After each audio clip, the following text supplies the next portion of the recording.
Assalomu alaykum azizlar. Mana kecha aksiyani yo'lga qo'ydik. Aksiya bo'yicha juda ko'p insonlar kelib davolanishni boshlab yuborishyapti. Bu akamiz, Hoji akamiz Samarqanddan, Berdal aka. Ha, Samarqanddan. O'tgan yili kelib davolanganmidingiz? O'tgan yil kelgandim, 1 yil bo'ldi. Ayting o'zingiz, nima sabab, nimalar? Yuragim qisib. Shu srochni bir kun, 2 kunning ichida shu stent qo'yish darajasiga kelgandan keyin men shu stent qo'yishni xohlamadimda, shu Instagramdan Ismoiljonning adresini olib, Xudoga tavakkal qilib, Allohga tavakkal qilib keldingiz o'tgan yil. Alloh shu insonni boshqardi. Shundan mana holatim yaxshi. Yana o'zimni hozir tekshirishga keldim. Yana qayta lecheni olsammi, olmasammi deb maslahatga keldim. Shundan mana stentdan qutuldim. Holatim yaxshi. Umuman yurak qismaydi, bo'yinlarim qotib qolardi. Hammasi joyiga tushdimi? Bosh og'rig'im adagaydi.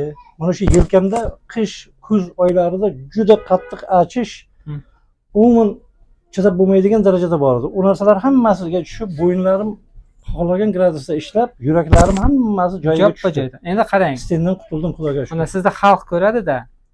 Mendan necha 100 ming so'mga narsa olgansiz? Sizdan umumiy. Shu o'tgan yili 2 oylik narsani olib ketdim. 2 oyga 700 mingga, yana 2 oyga 700 mingga narsa olib ketdim. 1 million 400 4 oyda ketdi. 4 oyga ketdi. 1 million 400. Shu 1 million 400 bilan sog'aydim, Xudoga. Hamma kasalingiz va yurakka sterjin qo'yish operatsiyasi ham yo'qqa chiqdi. Yo'qotdim. Ikkita qo'yamiz devdi. Mashaalloh. Ikkita qo'yamiz devdi. Undan keyin ikkita stent qo'yamiz degan ekan. Endi men Samarqand viloyati Bulung'ur tumani Abdusalom Mahsum jamoat xo'jaligidanman. Taniganlar meni Instagramda ko'rib taniydi.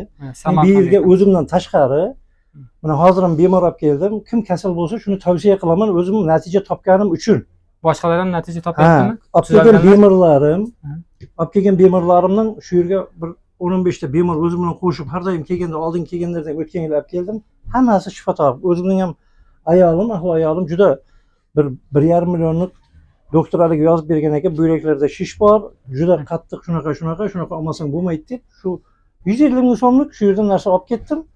5 kun shu bilan 5 kunning ichida sog'aydi shu narsa. Qarang, 1,5 millionga yozgan edi-ya. Ha. Bizdan 150 ga narsa 150 ming olib ketdi. 5 kunda hayron qoldimi ayolingiz? 5 kunda hayron qoldim. Mashaalloh, Alloh sababchi qilsin. Haq parvardigor, men birovni bizda aldash yo'q. Mana bugun ham 4-5 ta bemor olib ketdilar. Akamizning ayoli Hoji akamiz umraga borib, katta hojiga borib kelgan bu kishi. Urgutdan bu kishilarni olib keldim. Ayolim tashqarida, faqat qopda hozir kira olmadi. Endi xonamiz biroz kichkina. Ha, kichkina bo'lgani uchun. Endi xonamiz mana bu ekranda katta ko'rsatiladi, aslida xonamiz juda katta emas. Shunday.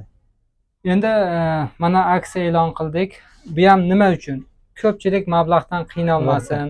700-800 mingga narsa olayotgan bo'lsa, mayli 400 mingga olsin. Endi Alloh barakotini bersin. Mana shu aksiyaga to'g'ri kelib qoldi. Hoji akamiz yana bir takrorga kelibdilar. Ahloylar, qo'ni-qo'shnilardan olib kelibdilar. Biz xalq xizmatidamiz. Ilohim rahmat. Keyingi safar yaxshi bo'lib ketganingizda, keyingi ko'rsatuvda holatingizni bir aytib berasiz, xudo xolasa. Muhiddin hoji akamiz. Buyoqqa hozir nima kasallik bilan keldingiz? Davlena, qon bosim, chap buyrak. Chap buyraklari og'rib, kreatin oshib, qon quyuq bo'lib, davlenalar og'rib, buyraklari xastalanar ekan. Bugun birinchi kelishingiz. Mana bugun beraman, xudo xolasa beraman. Men tavsiyam bilan hoji aka keldim. Bu yangi bemorlar keyingi kelganingizdagi holatni bir chiroyli qilib aytib berasiz. Bu hoji akamiz Saxir bo'yicha kelgan. Qanday diabet bo'yicha? Qandli diabet bo'yicha. Sizga ham chiroyli qilib beramiz. Qandli diabet biroz suriladi. Yaxshi bir natija bo'lsa, sizlar bunday bexlarni ham olib qo'ying, shu qishloqlar hamma el taniydi. Mana Samarqand ahli, Samarqanddan men bilan kelganlar. Xudo xolasa biz hammaga chin yurakdan xizmatdan charchamang. Omon bo'lasiz. Men hammaga tavsiya qilaman, Ismoiljonga kelib shu yerda nima olishlaringizni. Men mana живой eksperiment, o'zimning jonimdan o'tgan tabibman. Bunday hisoblasa, haligi tabib emas, haligi boshdan o'tkazgan tabib deydi-ku, men boshimdan o'tkazganman, ishoningizlar. Haqiqatan original eng yaxshi dorilar. Qolgan nimalarni ham to'g'risi tekshirib ko'rdim, Ismoil. Boshqa tabobatlarni ham tekshirib ko'rdim, uni yashirmayman. Yolg'on gapirishganda bo'lmaydi, to'g'ri kelmaydi insonga. Aksiya qilmasangiz ham sizning narsalaringiz arzon. To'g'ri. Aksiya qilmasangiz. Yana ham bir yana ham. Mana biz tanish bilishmasmiz yoki biron narsa. Shunday, men tanimayman. Samarqandni deyarli bilmayman. Alloh shifo bersin. 210 kilometrdan Samarqand shu yerga 310 kilometr ekan. 310 kilometrdan kelyapmiz. Salomat bo'ling. Mayli, xudo sizga